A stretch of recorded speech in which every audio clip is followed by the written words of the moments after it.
Good afternoon. I appreciate you all coming. I know you have other business to do, and you're glad to be covering your fourth special session with no notice this time to the citizens of North Carolina.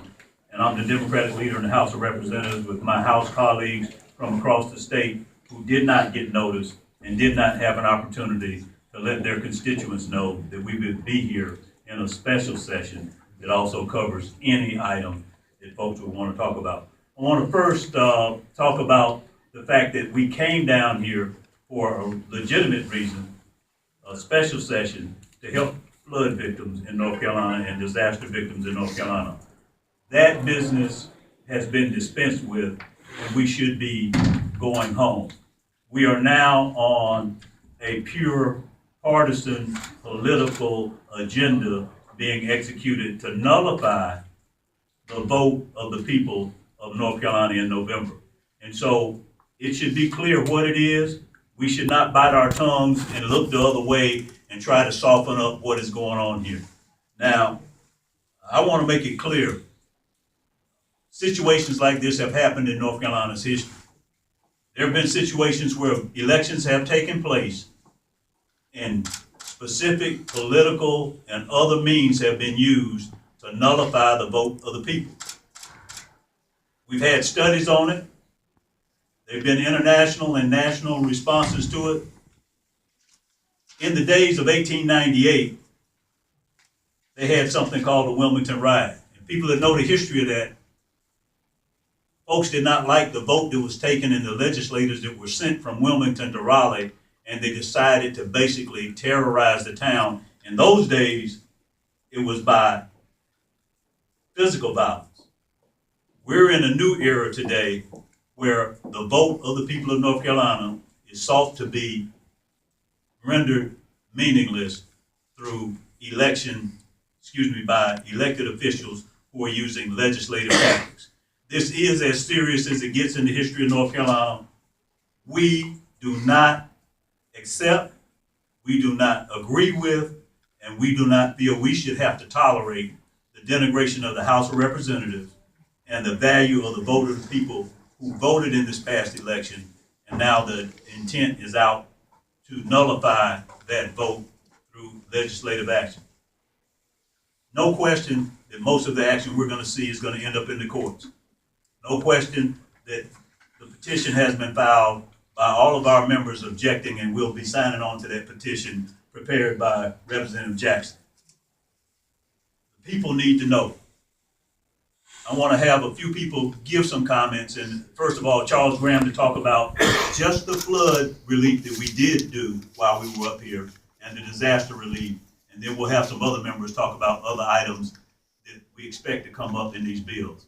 Again, no Democrats were consulted. None gave permission. This special session was known to be attempted to be put in effect since Monday, and no one was given the opportunity to be involved other than Republicans. And it appears now that this fourth special session will be to nullify the vote of the people from November of this year for governor. Representative Graham.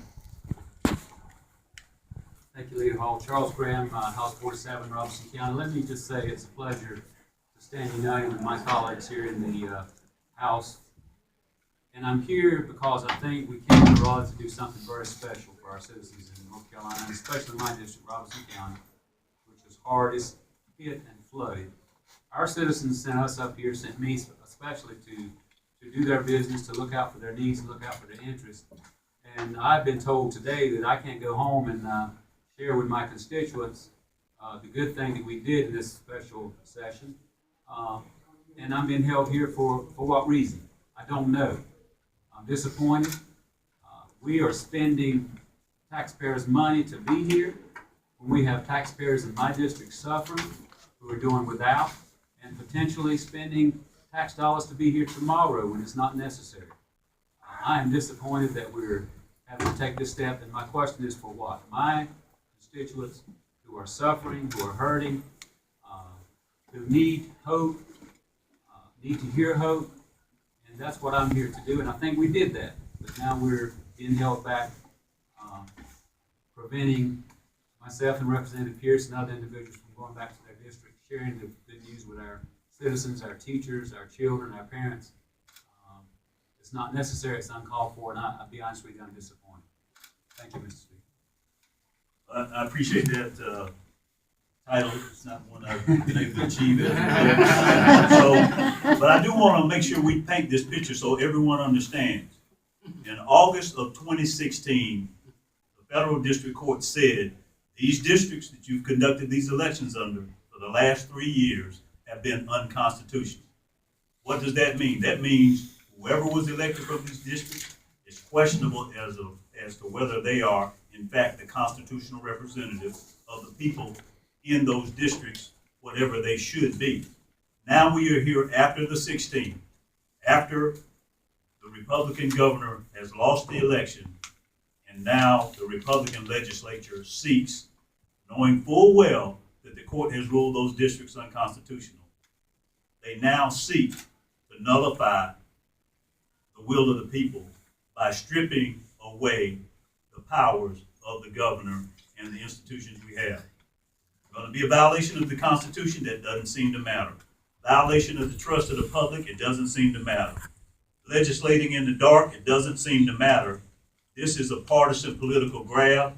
It is not good for this institution. It's not good for the citizens of North Carolina who voted and want to have their will carried out. And so, again, we say, for those folks who are listening, understand the severity of this, understand the magnitude of it, understand its comparison to what happened in 1898 in a new form and a new manner of doing it, but ultimately nullifying the vote of the people. We're going to stand against it. We don't believe citizens sent us down here for that. They sent us down here to take care of disaster relief. That's what we did. Do we have any other commentary that we need on this from members? If not, we're going to go ahead and take questions.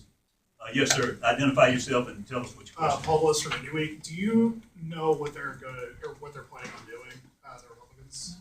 It's my understanding that right now they're having a joint House and Senate caucus to discuss an omnibus bill that they will run simultaneously in the House and the Senate without changes, so that they can vote on it and get out of here tomorrow. Anyone else? Any other questions? All right. All the members will be available for any individual questions for them after this. Thank you very much.